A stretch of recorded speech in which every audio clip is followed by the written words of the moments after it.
Well, it's been a little while since I've done some recording for YouTube, but I have been a little bit hobby active.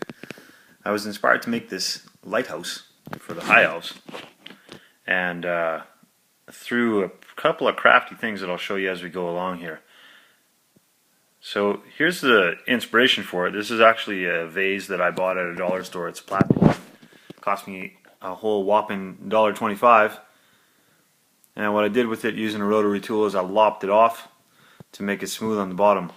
And I was really kind of inspired by the etching and stuff that went on in here. I felt it was pretty elvy.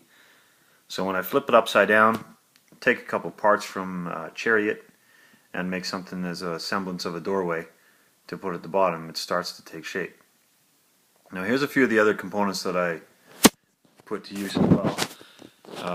Over here you're going to see that I stole some stuff from Starbucks, stir sticks. Right here, this is another find from the dollar store. It's a bird feeder actually, and I'm going to use the dome top, which you'll see in a second. And then a bit of doweling right there. I used one of these glass crystals for the lighthouse itself, and then I ate a whole box of mini wheats just to use it for a little bit of cardboard on this. So this is the dome of the bird feeder, which again has a couple of extra little bits from Chariot to add on to there, and we'll see how that comes together in a bit.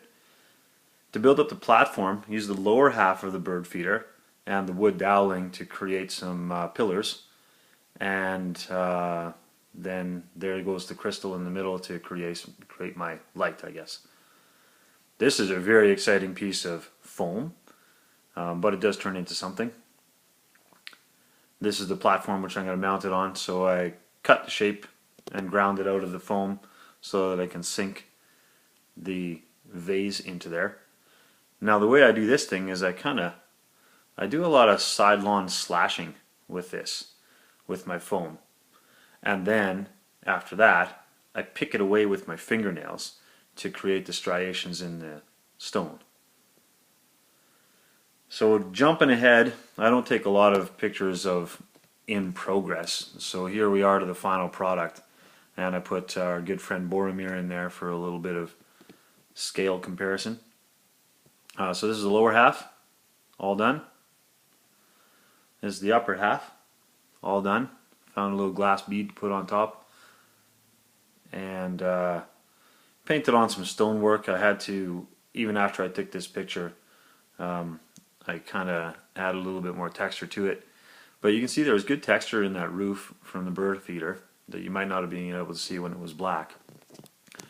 You can also see that down on the lower half here I painted a little bit of sun.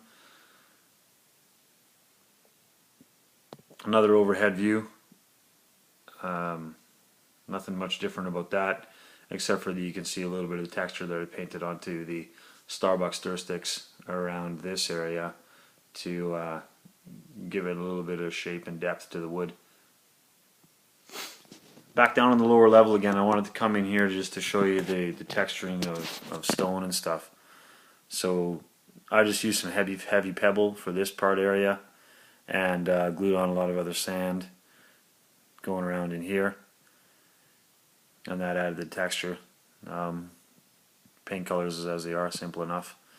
And then this is the final product when you see it with the display board that I did in the past for my elves. So it stands pretty majestically on there.